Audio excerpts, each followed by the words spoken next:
senhor presidente, deputado Tio Carlos, deputado Eliomar Coelho, cidadãos que nos seguem pelas redes sociais, nos assistem pela TV Alerj, trabalhadores desta casa. Queria, senhor presidente, iniciar dizendo que o castelo de cartas desmoronou. A máscara caiu e o rei ficou nu no meio da praça.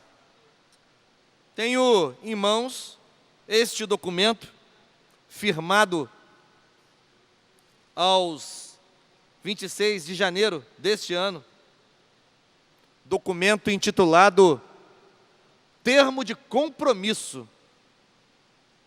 Vou repetir, termo de compromisso.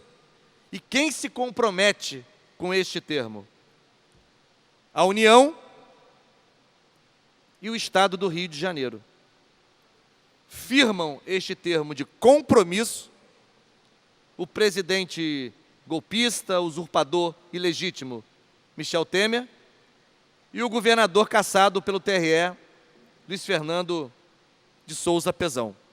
É um termo de compromisso pelo qual o ente federado União e o ente federado Estado do Rio de Janeiro assumem uma série de pactos e tratativas com o objetivo de ajudar, por assim dizer, o Estado do Rio de Janeiro a superar a grave crise financeira e de gestão que enfrenta atualmente já há algum tempo. Estes dois entes estiveram juntos em audiência de conciliação. Vou repetir, termo de compromisso e audiência de conciliação, coordenada pelo ministro do Supremo Tribunal Federal, Luiz Fux, que aparentemente, em relação à colaboração, ou à suposta colaboração entre a União e o Estado do Rio de Janeiro, o ministro Luiz Fux, em relação a esse assunto, aparentemente decidiu se licenciar da sua condição de ministro da Suprema Corte Brasileira e atuar como consultor gerencial, apontando caminhos que o Estado deve seguir para superar a crise. Vira um consultor ad hoc de gestão pública e, momentaneamente, deixa de ser ministro da Suprema Corte. E entre os aconselhamentos, entre as diretrizes, entre as chantagens apresentadas ao Estado do Rio de Janeiro, que eu costumo dizer que a União brande um discurso de colaboração, mas permanece com a faca na jugular do Estado do Rio de Janeiro, estava a entrega da única empresa estatal, do último grande ativo do povo do Estado do Rio de Janeiro, a SEDAI. Pois bem, ora, a Assembleia, de forma absolutamente acelerada, com vários atropelos regimentais, com a casa vazia, galerias vazias, o Parlamento Estadual sitiado, vota esta matéria e o argumento principal é que não havia outra solução para garantir a colaboração da União. É estranho porque o BNDES, eu já disse aqui e volto a repetir, volto a mencionar, o BNDES é o Banco Nacional de Desenvolvimento Econômico e Social. Tem cumprido, na sua trajetória, um papel de financiar, apoiar, fomentar diversos projetos de desenvolvimento, inclusive, em grande medida, do setor privado. Vários empreendimentos privados, Brasil afora, contam com apoio, com subvenções, com o beneplácito do BNDES para se expandir, para se modernizar, enfim. Entretanto, como uma empresa estatal, o BNDES não pode fazer isso. Não podia apoiar o plano de modernização e expansão da SEDAI. A solução era vendê-la, aliená-la. Ora, 24 horas depois da decisão tomada por esta Assembleia, o termo de compromisso parece que foi esquecido virou descompromisso. A audiência de conciliação parecia audiência entre dois entes beligerantes, porque, na verdade, o arresto de 220 milhões, para além do gravíssimo prejuízo, de novo, que traz para o pagamento parcelado do salário de janeiro dos servidores públicos, aposentados e pensionistas, ou seja, dificulta a implementação da primeira parcela. Estou nem falando de 13º, né? Nem falando de 13º. Mas, para além disso, tem uma simbologia muito forte, que é derrubar, desconstruir, pôr abaixo toda a estrutura argumentativa, chantagista, mentirosa, maniqueísta, de que era isso ou nada, bola ou búlica, 8 ou 80. Não, não. A União continua admoestando o Estado, arrestando-lhe os recursos, mesmo com termo de compromisso, mesmo com a audiência de conciliação e mesmo com a entrega da SEDAI.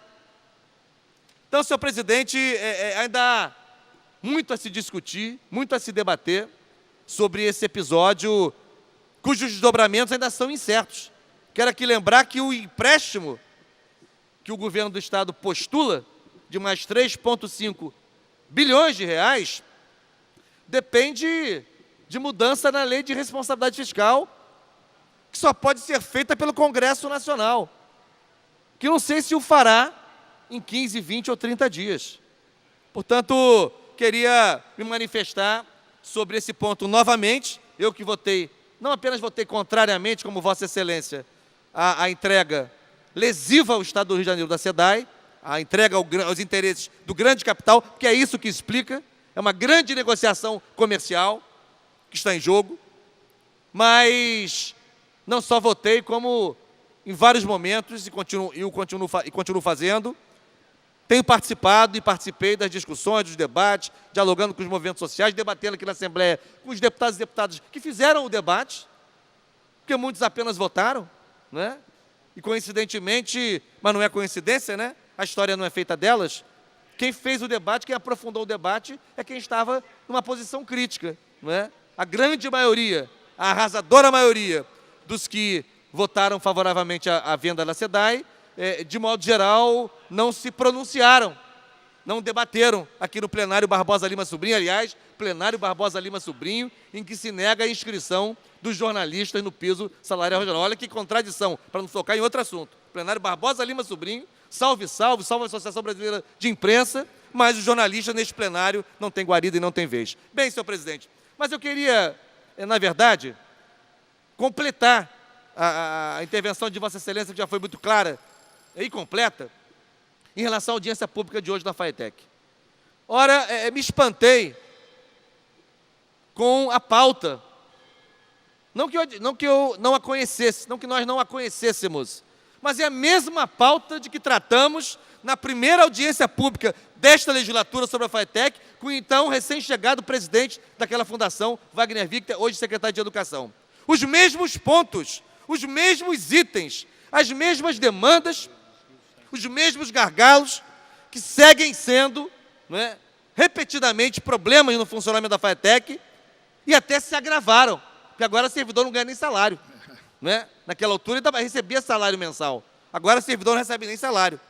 E aí, presidente, é um símbolo também do descaso, da descontinuidade, da mais absoluta ausência de prioridade por parte do governo estadual em relação à política pública de educação profissional. Em 2 anos, 5 presidentes. Em 2 anos, Maria Cristina Lacerda, Wagner Victor, Tandi, Miguel Badentes e agora João Marcos Matos, a quem também desejo sucesso, boa sorte, mas acho que precisará muito mais do que isso. Porque é um governo que, a meu ver, conduz uma política não assumida, não discursada, mas efetivada de desmontagem da rede de educação profissional e tecnológica no Estado de Janeiro. É isso que está em curso. O que está acontecendo na rede FATEC são vários sintomas do sucateamento, são vários exemplos da desmontagem, mas não é um problema meramente conjuntural. Isso não se deve apenas à conjuntura econômica. Vamos lembrar que antes da crise do petróleo, repetida como um mantra, como a principal explicação da crise do Estado, o que não é verdade. Uma crise, sobretudo, de gestão, mais escolhas, prioridades invertidas, sem falar nas denúncias de corrupção. Mas, antes dessa crise, a FAETEC já apresentava vários desses problemas. Vamos lembrar que os CVTs viraram a grande panaceia da educação profissional no Estado, em detrimento das escolas técnicas regulares, em detrimento dos cursos superiores tecnológicos, porque os CVTs viraram moeda eleitoral.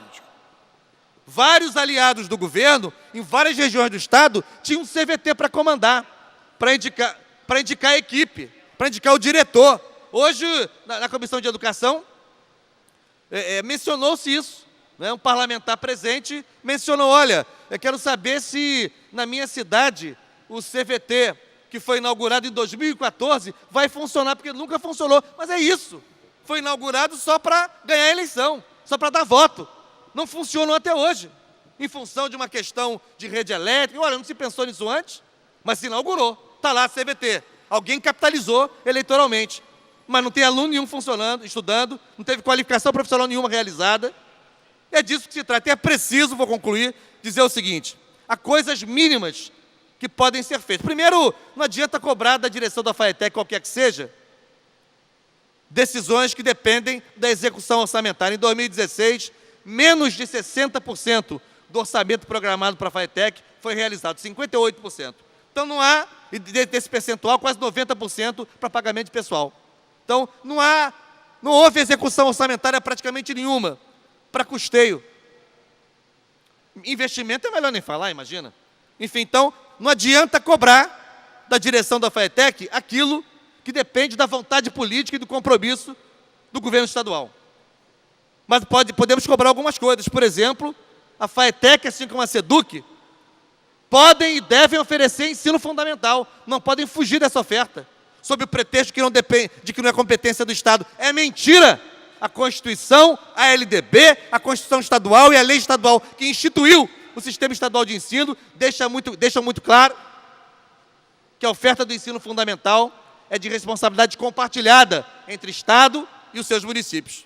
Portanto, temos que cobrar essa oferta, não pode ser interrompida. Da mesma maneira, 74 milhões é o que representa o Fundeb no orçamento da FAETEC desse ano. O orçamento programado é de cerca de 700 milhões. O Fundeb representa 10% aproximadamente. Mas tem que ter, dentro da FAETEC, como existem nas secretarias de educação, um comitê gestor do Fundeb, com representação de alunos, dos professores, do pessoal técnico administrativo, dos pais, além da gestão, evidentemente.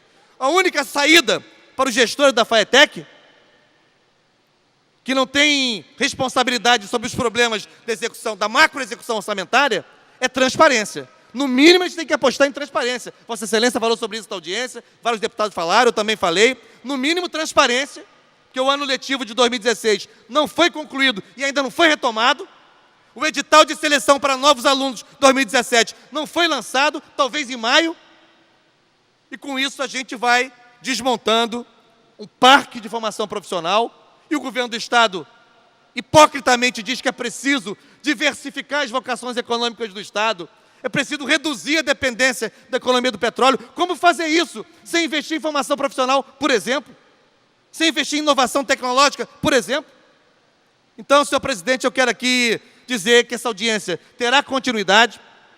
Haverá uma reunião no próximo dia 2 de março, na sede da FAETEC, como desdobramento dessa audiência pública, mas a gente precisa, na verdade, cobrar e denunciar que, no fundo, o que está em jogo é a desconstrução da educação profissional de nível técnico, de nível tecnológico, sob a responsabilidade do Estado, e com isso várias escolas, aí concluo mesmo, que são celeiros históricos de formação profissional no Rio de Janeiro, vão se perdendo, o Henrique Lage em Niterói, Visconde de Mauá em Marechal Hermes e tantas outras. Portanto, senhor presidente, era o meu pronunciamento na data de hoje. Agradeço a Vossa Excelência pela paciência.